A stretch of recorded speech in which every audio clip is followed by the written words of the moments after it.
fundos de previdência privada tinham começado a quebrar. GBOX, Capem, Pereira Barreto, Montepio da Família Militar, Providência, e eu não me lembro dos outros mais. Esses fundos começaram a quebrar.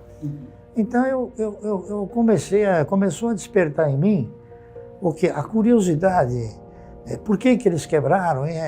Se eles tinham um compromisso, uma honra de entregar uma previdência. Então isso me preocupou e me incomodou muito, porque eu precisava. Então esse procedimento, ele interiorizou em mim uma necessidade premente de crescer, de conquistar, não de pedir, tá entendendo? Por quê? Porque já naquela ocasião eu interpretava o seguinte: o cidadão que consegue alcançar um conforto financeiro, ele tem pelo menos 80% dos seus problemas solucionados. Eu também nunca tive a pretensão de um dia ser rico. O que eu tive sempre foi medo de voltar a ser pobre. Tá entendendo? Que eu sei o que é ser pobre. Então eu que sempre busquei fugir da pobreza, eu falei, bom, eu gostaria de ter uma garantia, uma segurança, um conforto financeiro. E foi o que eu fiz. Então eu fui estudando, fui me ficando mais culto, consegui me formar em contabilidade, depois em atuariais, depois eu me formei em economia, depois me formei em direito. Passei a estudar assim celeremente, com muito afinco, como tentar conseguir uma renda mensal, que o mercado depois acabou apelidando de carteira de previdência. Eu tinha que fazer o quê? Eu tinha que mirar os meus investimentos para a geração de riqueza. Foi o que eu fiz. Onde é que você gera riqueza? Aquilo que é uma das coisas mais importantes no mundo, tá certo? Investindo na produção, tá certo? Então, foi o que eu fiz. Comecei a analisar as empresas e tive uns resultados fenomenais. E faço hoje aquilo que eu fazia quando eu tinha 9 anos de idade. Tá entendendo? Primeiro eu analisei o seguinte: a Previdência. O que é a Previdência? Ela disponibiliza uma parte daquilo que o cidadão trabalhou durante muitos anos, interpretando-se que aquilo que ela está provendo para o indivíduo, ele tem condições de se manter, coisa que não tem. Muito bem. A Previdência nada mais é do que uma provedora de recursos. Então, o que eu fiz? Eu peguei e raciocinei e falei, bom, mesmo assim, o cidadão, para se aposentar, ele precisa contribuir para alguma coisa ou para alguém durante 30 anos. O cidadão que se aposenta, para de trabalhar na iniciativa privada, ele recebe o quê? Da Previdência ele recebe uma provedoria. E o cidadão que para de trabalhar no serviço público? O serviço público ele não se aposenta, está correto? Ele continua ganhando salário. Então é uma diferença. Então eu cheguei numa conclusão, falei, bom, eu vou fazer um trabalho mirabolante na época, se eu tenho que contribuir durante 30 anos para a Previdência, por que eu não compro 1000 ações por mês durante 30 anos? Então eu ainda investigando, raciocinando, tentando montar estratégia, perguntei para mim mesmo, por que eu não posso comprar ações durante 30 anos? Né?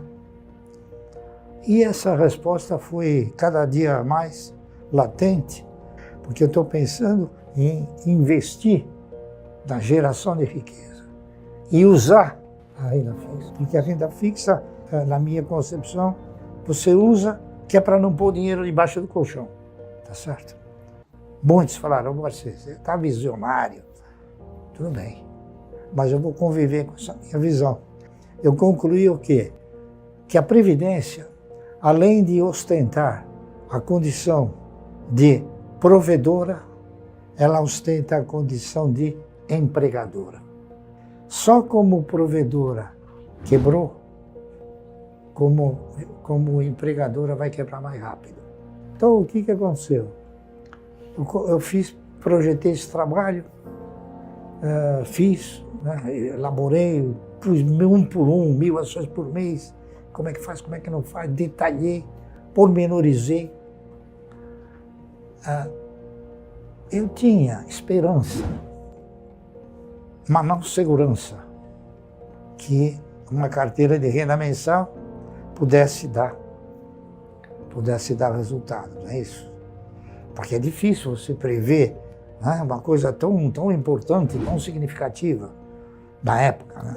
Hoje não, mas da época sim. Então eu fui pensando, que título que eu vou colocar nesse trabalho.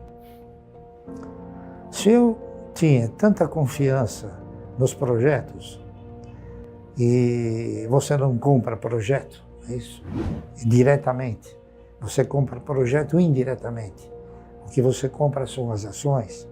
Então eu me permiti interpretar o seguinte: se eu tenho confiança que este projeto vai me proporcionar uma renda mensal, então eu vou colocar que essas ações vão garantir o meu futuro. Então eu coloquei ações garantem o futuro. E fui elogiado. Na época o presidente da Bolsa, ele me chamou e falou: pô, Barci, esse trabalho aqui é inédito, né? Gostei, muito bem, distribuiu. A CESP mandou fazer 5.000 livrinhos. Para distribuir. Distribuiu para os empresários. Todo mundo gostou na época. Mas ninguém fez. Só eu. Tá entendendo? Porque acho que era o único que acreditava. Aí fui fazendo, fui comprando 1000 ações por mês. Foi. Até que chegou um belo dia. Não me lembro também o ano, mas foi na década de 70. Eu estava lendo eu vi a primeira notícia. Banco Econômico chama uma subscrição a R$ 1,50. Falei, pô, o papel custava 50 centavos. Falei, pô, o cara vai chamar uma subscrição para arrecadar recursos, para pôr no caixa, para pedir R$ 1,50 para todo mundo. E o papel na bolsa custa 50 centavos. O cara tá louco. Aliado. Aí eu falei, pô, tem um detalhe aqui. Era R$ 1,50 para pagar em 12 vezes, sem juros, sem correção. Naquela época, a correção do Nobre, distinto Maílson da Nobre, era 60% ao dia. Tá entendendo? Falei, bom, isso aqui tem alguma coisa que está errada aqui. Eu não sei o que é, mas vou ter que descobrir.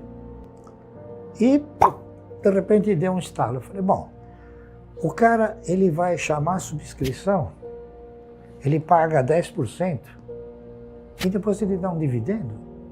Foi o que aconteceu. Eu cheguei no departamento de ações do Banco Econômico, que era onde é a bolsa hoje, né? Tem aquele portal que tem aquelas moedas grandes, era lá. Eu não tenho ações do Banco Econômico, né? Mas gostaria de ter. Dá para subscrever? Ele falou, dá. Quanto o senhor quer? Ninguém vai subscrever. O cara mesmo falou para mim. Vai sobrar muito. Eu falei, poxa, pode ser 5 milhões de ações? O cara quase caiu da cadeira. Né? O senhor não pode sair daqui. Se quer 5 milhões de ações, vai. Subscrevi 5 milhões de ações lá. Paguei os 10%. Ficou de graça. Sabe por quê? Porque era uma grande jogada do controlador. O controlador fez isso para ninguém fazer. Sobrou tudo para ele. Aí ele começou a dar uns dividendos altos, o dividendo pagou a subscrição. Eu em 1970 e 71, edifiquei, construí, pavimentei essa carteira chamada Carteira de Renda Mensal. Ao projeto eu dei o nome de Ações Garante o Futuro, não é isso? E foi. Hoje, eu modificaria o nome do projeto. Por quê? Porque hoje já não é mais esperança. Então hoje eu colocaria o nome assim: Ações Garantem um Ótimo Futuro. É claro, hoje o mundo ele está constituído de uma forma tal que você está sistematicamente sendo assim compilado, sendo seduzido, faça isso, faça aquilo, faça outro. Então, o que eu aprendi também? Eu não vou ser um patrocinador. Por quê? Eu não quero patrocinar nem a Mercedes, nem a Porsche. Eu quero patrocinar a minha carteira. Então, eu dei essa exclusividade para a carteira. E isso não é uma neurose, tá entendendo?